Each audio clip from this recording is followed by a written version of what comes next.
Tonight, a farmer calls in the police to find the person who's been killing his livestock. A beach rescue caught on camera. The Good Samaritan who helped after a joyride went wrong.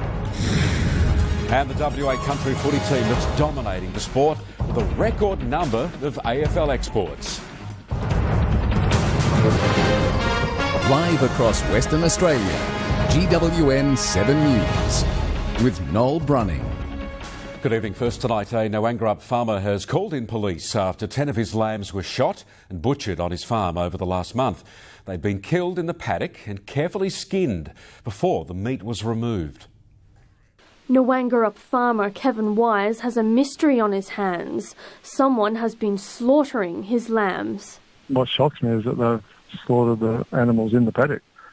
And, that takes time to not only to kill them, but then to cut them up. His daughter Chantel discovered the first 3 dead lambs. I was a little bit angry because I assumed someone had done something because it wasn't an animal attack. It looked like someone had slaughtered it. At first they thought it might have been foxes, but after looking at the lambs it was obvious they'd been slaughtered and butchered by someone skilled with a knife. Initially, Kevin didn't think to report it to police, but as more and more were killed, he became concerned. So far, 10 lambs have been slaughtered. Saw that the last carcass had been, they just cut the head and legs and skinned it and then taken the rest of the carcass, so they were a bit more of a hurry to get out of there.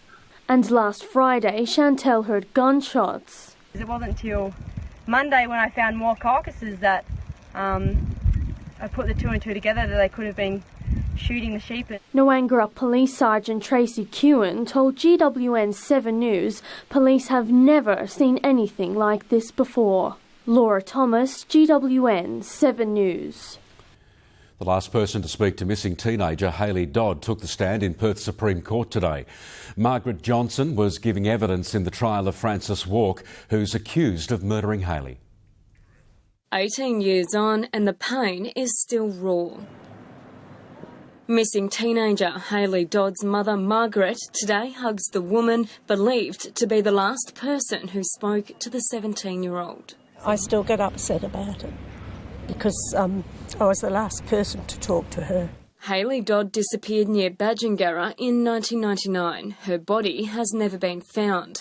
61-year-old Francis John Walk is charged with murdering the teen. He's pleaded not guilty. At the time of Hayley's disappearance, Margaret Johnson lived more than 20 kilometres west of Badgingarra and worked at the local agricultural research station. Today, the 73-year-old took to the stand at Perth's Supreme Court, describing her interaction with a girl believed to be Hayley on the day of her disappearance. She told the court she didn't recognise the girl as a local and that she thought it was odd that a young girl was walking in the middle of nowhere. Mrs. Johnson offered the girl a lift and dropped her 5 kilometres down the road on her way to work. 2 days later, when Hayley was reported missing, Mrs. Johnson called police.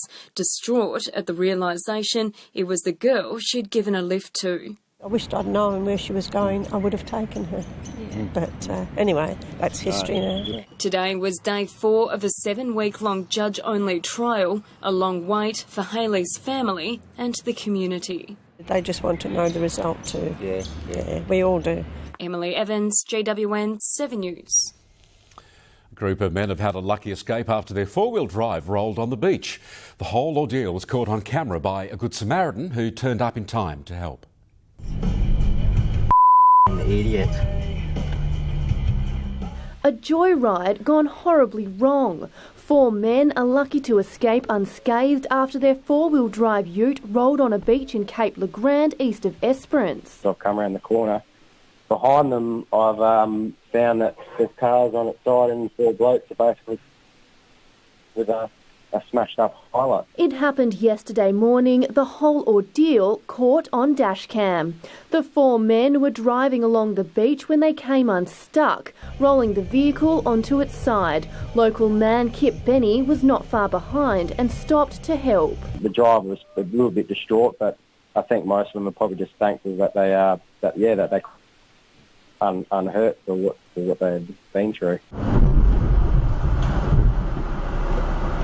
The car is now at the local auto wreckers, totally written off, and Kip has this warning for other drivers. They don't really realise just how easy it is to come unstuck and the consequences of it. So, definitely a warning for other people watching it to realise just how easy it is. Simone Kerr, GWN7 News. A man has died after a crash in Geraldton. It happened around 11:30 yesterday morning at the intersection of Durlacher and Waldeck Street in the city centre. The ute crossed to the wrong side of the road and hit another car stopped at traffic lights before crashing into a power pole. The ute driver, a man in his 60s, was taken to Geraldton Regional Hospital but died a short time later. The other driver wasn't seriously hurt. A 44-year-old Kambalda man has been sentenced to 16 months in prison and banned from driving for 5 years over a crash in the goldfields that killed a 10-year-old boy. Anthony John McEwen fell asleep at the wheel while driving on the Coolgardie-Esperance Highway in Widgie-Milford, coming back from a camping trip in Esperance in January. He had 5 boys aged between 10 and 16 in the car.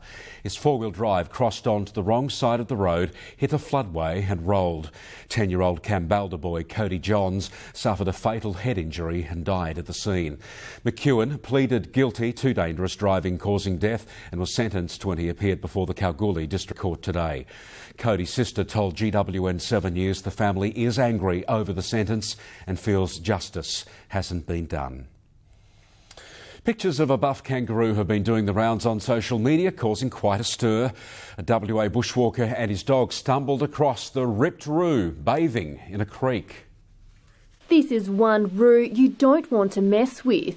Jackson Vincent was taking his dog for a walk near Budgenup Creek in Margaret River when he spotted the massive marsupial bathing in the water. So I thought, I'm going to go around and hop on the waterfall and try and get a cool shot of this roo having a swim.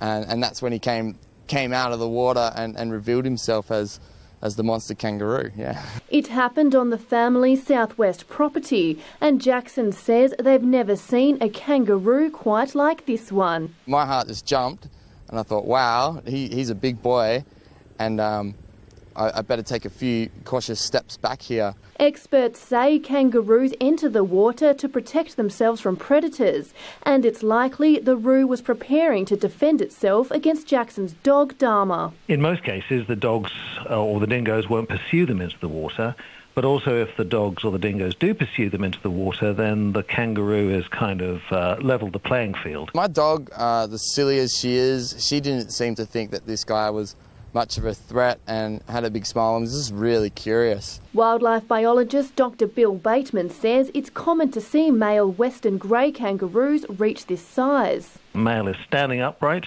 and he is flexing his muscles. He's warning the predator or the potential predator that he's a big muscular guy and that he's probably not worth pursuing. Simone Kerr, GWN7 News.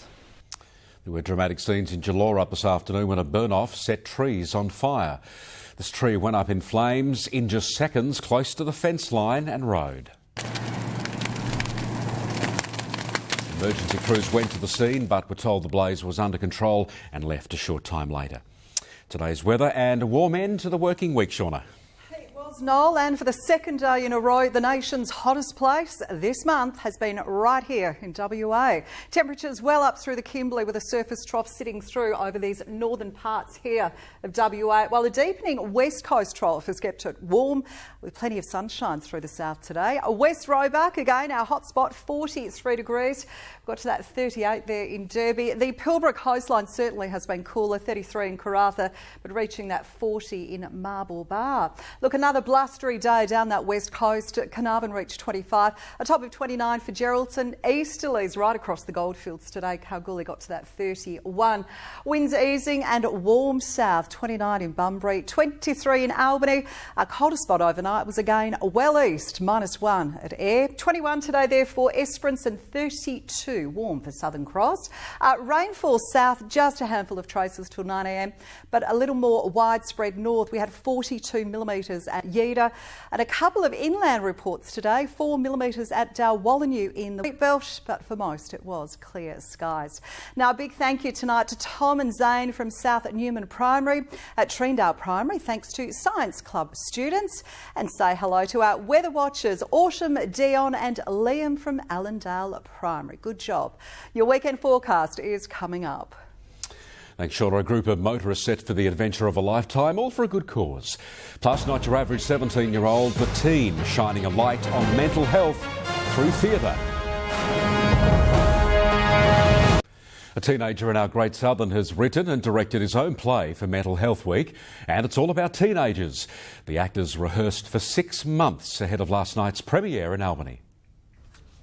Sam Kemp is not your average 17-year-old. He's just written his second play and he's directing it too. It's called A Place Not to Stray. The plot? 4 teenage boys go camping in the bush and one of them goes missing. In here we don't focus so much on the missing child as we do on the morality of the 3 characters who are left. And it's all about teenagers. It's from a perspective in which I enjoy writing because I think it's at an age when things are not yet muddled by worldviews, politics.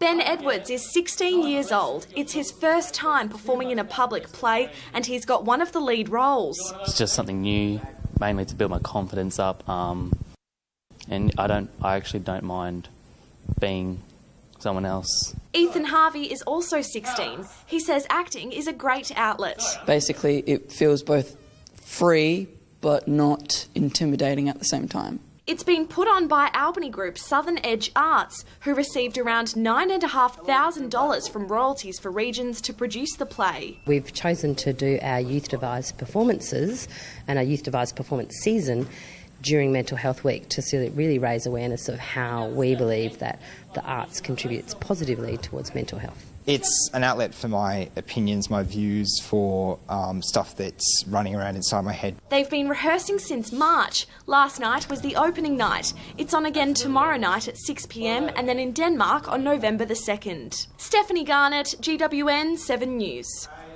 A group of adventurous motorists are about to set out on an epic journey while raising money for kids with cancer.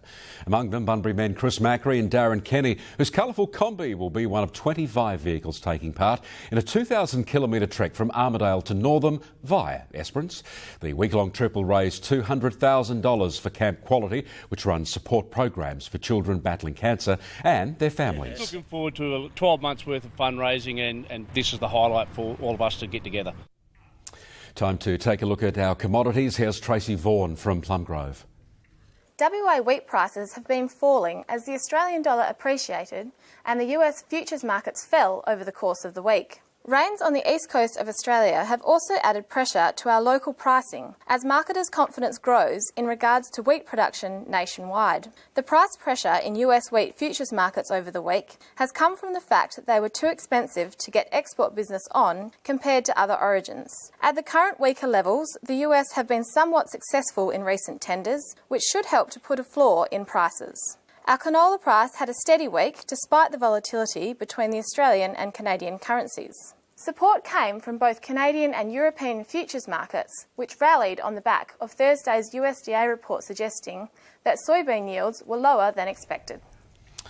Now for a look at what's biting and where this weekend. If you've got some time to chuck a line in, pink snappers being picked up at 4 Mile, 8 Mile and the artificial reef at Geograph Bay. A squid is being found at Quindalup. Salmon still appearing along the south coast at Shelley Beach and Limestones, while skippy and herring is on the bite at Bluff Creek. At Esperance, squid, whiting and herring are being found inshore, while the Taylor Street Jetty, George and Bandy Creek are producing whiting and garfish. Geofish and pink snapper have been caught near African Reef off Geraldton's Coronations, producing mixed catches along the lumps. Taylor is being caught at Wittakara in Kalbarri, while the cliffs are producing pink snapper. Sailfish and the odd black marlin biting at Broom's Barrett Creek, while barramundi is being caught at Dampier Creek and the Fitzroy River. And the Wreckfish West pick of the week goes to Cody Willis with this beautiful rainbow trout that was caught in the Harvey Dam.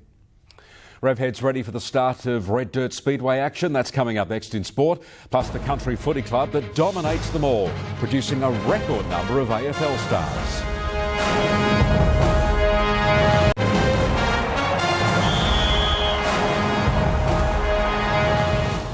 Two Albany footballers who've made it to the AFL have returned home to visit friends and family, catch up with their mates at the local footy club, which has been recognised by the AFL as being the most successful country club in Australia.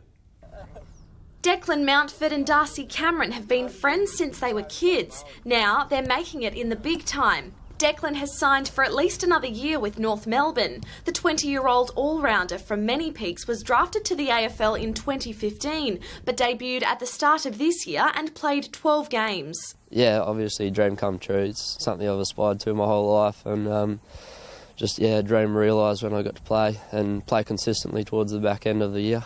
Darcy is playing for the Sydney Swans. The 22-year-old ruck and forward was drafted late last year. He's yet to debut, but in April signed with the club until the end of 2019, just before he had a shoulder injury. Still, in terms of learning and stuff, it was a great experience, but looking forward to next season, hopefully be able to improve and play some games. And this is where it all started for both of them, North Albany Football Club.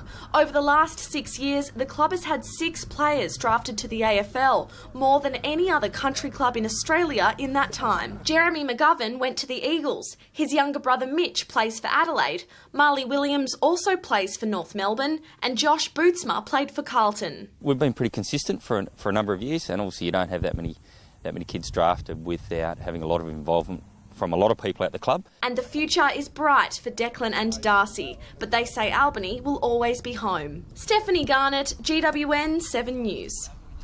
There's a big weekend of racing action ahead. Here's David Short from Tab Touch with his tips. The first ever running of the $10 million The Everest takes place at Randwick on Saturday, and there's plenty of WA flavour. One of the key prospects, Vega Magic, heads into the race in sparkling form. As it's heading across to the Hayes Dabenig team, this galloper's had 3 starts for 2 Group 1 victories, as well as a listed win where the horse lumped 60.5 kilos to victory. It looks well placed to take home the $5.8 million first prize cheque. At Caulfield tomorrow, more Group 1 racing. The $1 million Caulfield Guinea shapes up as an excellent feature race on the card. Having a look to the 2 key prospects, Royal Symphony, undefeated up until its most recent start, and also Catchy, the only girl up against a field of boys. History said it's tough for her to win. That said, she is a Blue Diamond winner, and she does look awfully hard to hold out. Here locally, a great day of racing to look forward to at Bunbury on a standalone Saturday. The feature race on the program there, the Tab Touch Bunbury 3-year-old Classic. The Paul Jordan trained Cognac comes into the race in fine form, having won 4 of its 7 career starts, and its recent trials suggest it'll be right in the finish come Saturday afternoon. A great weekend of racing ahead of us. Good luck if you're having a crack. We'll see you again next week. Thanks, David. The Kalgoorlie Speedway season gets underway tomorrow night, and the organisers say they've put in place something a little bit special for the fans. At the moment, the signature red dirt track is looking pretty bare, but tomorrow night, spectators can expect quite a show. The organisers of the Kalgoorlie International Speedway opening night say they've got a treat in store for rev heads. Start to the season, we're debuting the wingless sprints. Haven't been to Kalgoorlie for a while, so should be pretty action-packed. The wingless sprint cars can reach high speeds and put on a show for the speedway lovers, and it's a night the whole family can enjoy. Country tracks, a lot more family atmosphere in the country tracks. We support the locals a lot better. $20 for adults, $15 for kids and pensioners, and under 12s are free. The opening event looks like it should bring out a crowd of around 400 to Kalgoorlie's unique red dirt track. But yes, we use our red dirt clay that we find around here. Makes it a bit stickier. And they're looking to kick off the season with a bang. It's going to be pumped up and just fast. Brennan Crew, GWN7 News. Shauna Willis is back next with your weekend weather details. And then ahead in 7 News, an exclusive, a 3-year-old's Bali nightmare left with excruciating burns after using sunscreen. Now, Fuel Watch, keeping you informed on where to find the cheapest fuel prices where you live across WA. For a larger list of towns, check the Fuel Watch website online or phone 1300 304 054.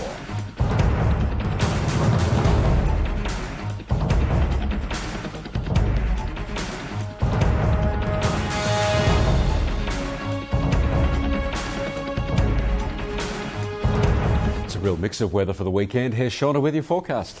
Thanks for that, Noel. Warm and just a little unsettled tomorrow with a front moving in on Monday. Now a deepening trough down the west coast. We may see some thunderstorms start moving into southern central areas through here. That'll be sort of more towards later tonight, but our western districts should remain clear and sunny as the storms move well east by late tomorrow evening. Also, some seasonal storms are expected for the Kimberley and also for the Pilbara there tomorrow. Looking at Sunday, skies should be clearing through much of WA. Pretty much a dry end to the weekend with just some showers and thunderstorms for the Kimberley, patches of the East Pilbara and down through to the eastern goldfields, maybe later in the afternoon towards evening. Monday, a cold front that should bring some showers up to around Carnarvon and southwest of the line across through to Esperance with some possible thunderstorms sitting south of Perth as well, and some showers and thunderstorms to areas of the Kimberley as well. And then further ahead to Tuesday, look, still some showers expected southwest of the line from Shark Bay through to Israelite Bay, and possible thunderstorms for that very far southwest corner. It will be clearing though later in the day, and more seasonal storms are also forecast for parts of our far north, where it is 41 for Kununurra and also for Wyndham there tomorrow. Broome is looking at that 36. Some possible thunderstorms for the inland Pilbara. Otherwise, a mostly sunny day, 36 there for Port Hedland. Carnarvon, a cloudy 25 degrees tomorrow. There is a possible thunderstorm inland for Meekatharra. It is mostly sunny though through the central west, 25 in Geraldton and 26 the top there for Jurien. Mostly sunny to the southwest, Bustleton 25, and a similar forecast also for Albany. There is a chance of a thunderstorm inland south and further into the wheat belt as well. 31 is the top there for Merredin. A possible afternoon storm here for Esperance, 26 there, and Kalgoorlie may get up to around 15 millimetres of rain tomorrow. There's a chance of a thunderstorm as well, and 27 degrees. Northern waters, conditions moderate for much of the coastline, though reaching around this 20 knots you can see here for that Gascoyne coastline, and it's looking very similar for western waters as well, strengths reaching 20 knots for most by the afternoon.